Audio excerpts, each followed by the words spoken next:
Mahadevaya tasmai Shri Gurave Namaha. Shashinetraya Maheshwaraya Namaha. Shivaya cha Shivaya Namaha. As we continue our journey through the Shiva Purana, we now come to a truly profound and transformative section, the Vidyeshwara Samhita. This part of the scripture has had a deep personal impact on my spiritual journey, and I'm eager to share it with you. For me, the Vidyeshwara Samhita holds a special place because it does not just speak of knowledge, it reveals the very essence of what it means to truly awaken and align with the divine. Lord Shiva, in his infinite grace, is not just a distant God in these verses.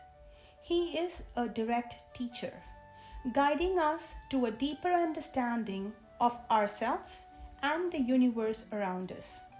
The Lord of Knowledge, Vidyeshwara, speaks directly to us, showing that true wisdom is not something we acquire. It is something we discover when we open our hearts in devotion and surrender. With a heart full of devotion, I now begin my journey through the sacred wisdom of the Shiva Purana, offering every word as an expression of my gratitude to Mahadev, the timeless, the formless, the infinite. And so we begin with the first one, Vidyeshwara Samhita. The Vidyeshwara Samhita, with about 1,540 verses, lays the foundation of the Shiva Purana's philosophical, theological, and devotional vision. Vidyeshwara is a name of Lord Shiva himself, meaning the Lord of Supreme Knowledge. The story begins in Prayaga, the sacred confluence of the Ganga and Yamuna. A great sacrifice was being performed, and the revered sage Sutta, a disciple of sage Vyasa, journeyed to witness the sacred gatherings of sages. Upon his arrival, the sages received him with joy and reverence, but their hearts were troubled. The age of Kali Yuga had begun, a time of spiritual decline, and all of them had pressing questions. They asked the great sage Sutta, in this age of darkness, where people have abandoned righteousness, how can such lost souls find salvation? What is the simplest and most powerful path? The one that destroys all sins and grants the highest truth. How can even the most deluded reach liberation? Moved by their sincerity, Sage Sutta remembered Lord Shiva and answered, Vedanta Sara Sarvasvam Puranam Shaivam Uttamam Sarva Gaugho Dharakaram Paratra Paramartadam. The Shiva Purana is the essence of Vedanta, the greatest of all Puranas. It destroys all sins and bestows the highest truth and liberation. To those who follow the sacred path, it grants the fourfold fruits of life: dharma, righteousness; artha, prosperity; kama, fulfillment; and moksha, liberation. Yeta Shiva Puranam hiya pratyaham atam dritha yata shakti patet bhaktya sa jivan mukta uchyate. One who reads the Shiva Purana daily with devotion as per their ability is known as a jivan mukta, a liberated soul while living. This is a deep truth. Jivan mukti is liberation while still alive. The Shiva Purana declares that regular, devoted reading and recitation of its verses leads to this highest state. At the heart of the Shiva Purana lies a transformative message. The goal, sadhyam, is union with Lord Shiva. The means, sadhana, is devotion and service. The seeker, sadhaka, must be free of ego and worldly attachment. This path has three core practices, the three pillars of devotion. Shravana, listening. The first step is deep, attentive listening to scriptures, teachings, and the words of enlightened beings. Kirtana, chanting and glorifying. Chanting Lord Shiva's names and glories reinforces what we have heard, rooting it in our hearts. And then Manana, reflection. Through contemplation and meditation, the wisdom matures and blossoms into realization. Together, these form a holistic spiritual practice, observing, reflecting, and ultimately transforming the seeker. The scriptures are clear. By committing to Shravana, Kirtana, and Manana, a devotee can attain Jivan Mukti, liberation in this very life. Let's now look at one of the most profound episodes in this Samhita. At the beginning of time, a fierce dispute arose between Lord Brahma and Lord Vishnu, each claiming supremacy. To end this conflict, Lord Shiva manifested as a boundless pillar of fire, the Jyotirlinga, and challenged both to find its limits. Lord Vishnu took the form of a boar and went downward. Lord Brahma took the form of a swan and flew upward. After searching for ages, Lord Vishnu admitted that he could not find the base. Lord Brahma, however, lied, claiming he found the top with the help from a flower called the Ketaki flower. Lord Shiva then emerged from the fairy pillar, exposing Lord Brahma's falsehood.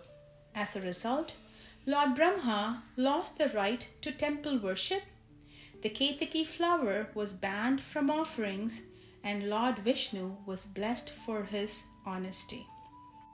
In his wrath, Shiva created Kala Bhairava, who severed one of Lord Brahma's heads, incurring the sin of Brahmahatya. Kala Bhairava then wandered until he was absolved in Kashi, becoming the eternal guardian of the sacred city in India. This event revealed that the ultimate truth, that Shiva is the supreme reality, the Parama Shiva, beyond creation and preservation. The Jyotirlinga symbolizes his infinite, formless nature beyond time and comprehension. Humbled, Lord Brahma and Lord Vishnu surrendered, realizing that true greatness lies in humility, not dominion. The lesson here for mankind is that ego leads to downfall, even for the gods. Honesty is divinely rewarded. Lord Shiva transcends creation and destruction. The Jyotirlinga is the infinite light of truth, the cosmic force beyond all existence. As we continue our journey through the teachings of the Vidyeshwara Samhita, we now arrive at one of its most profound revelations, which is Lord Shiva's five-fold divine play, the cosmic dance of creation and dissolution. This is not just philosophy, it is the secret rhythm of the universe. Everything that happens, birth, growth, death, transformation, and grace, is a reflection of Lord Shiva's eternal movements. Samharo mardanam tasya, tirobhavas tadukrama, tanmoksho nugrahas tanme, krityam evam hi panchakam. Destruction, suppression, concealment, transcendence, and grace. These are all the five great acts of Lord Shiva. These are also known as Panchakritya, the five cosmic functions of Lord Shiva, which is Shrishti, creation as Sadashiva, Sthiti, preservation as Mahavishnu, Samhara, dissolution as Rudra, Tirodhana, concealing the truth through Maya, Anugraha, bestowing grace and liberation. These five acts are happening all around us, at every moment, and even within us. When we understand this, life is no longer random, it becomes sacred. All of this is beautifully encapsulated in the sound of Om, the most sacred vibration that stands for creation, preservation, dissolution, and the silence, the transcendent beyond all duality. And then comes the powerful mantra, Om Namah Shivaya. To align ourselves with this eternal rhythm, we chant the mantra Om Namah Shivaya. Each syllable represents one of the 5 great elements. Na is earth, Ma is water, Shi is fire, Va is air, and Ya is space, thus invoking harmony in body, mind, and soul. Through this mantra, we dissolve the ego and awaken to the presence of Lord Shiva, not just as a deity, but as the very essence of our being. Om is the sound of eternity. Namah Shivaya is the call to the divine. Together, they unveil the highest truth. Shiva is not separate. He is the essence of all existence. In different yugas, different paths were followed. In this Kali Yuga, image worship leads to realization. Worship in this age is through icons, ritual, and heartfelt devotion.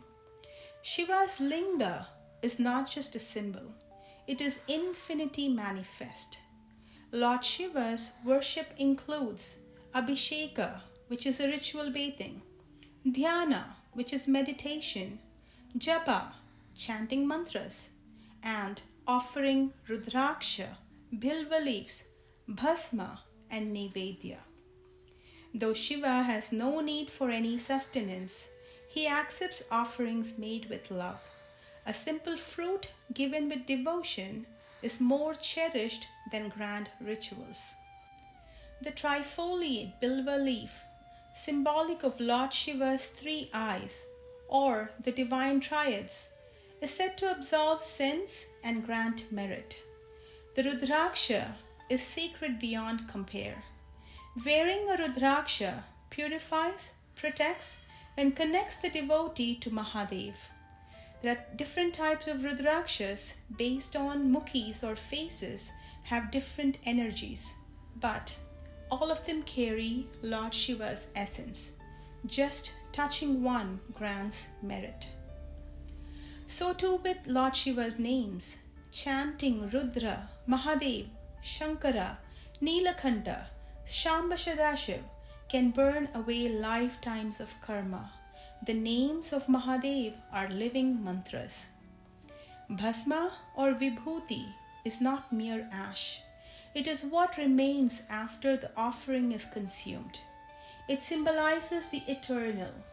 Applying it reminds us of life's impermanence and Shiva's ever-present grace. The Tripundara, which is the 3 ash lines on the forehead, signify destruction of ego, transcendence of the gunas, and alignment with Mahadev. Wearing bhasma is not a mark of sect, but of surrender. It makes the body a temple, the soul a seeker. As we conclude this Samhita, remember that Lord Shiva's teachings are for every seeker, every soul yearning for truth. Worship of Lord Shiva is an inner journey, an awakening to his presence within and around us. Lord Shiva's love is infinite. His grace knows no bounds. Through his worship, the seeker rises above illusion and merges with the truth. The essence of devotion is surrender. The essence of wisdom is understanding. And the essence of Lord Shiva is boundless love. May Mahadev bless us all. Keep seeking, keep chanting, keep surrendering. Om Namah Shivaya.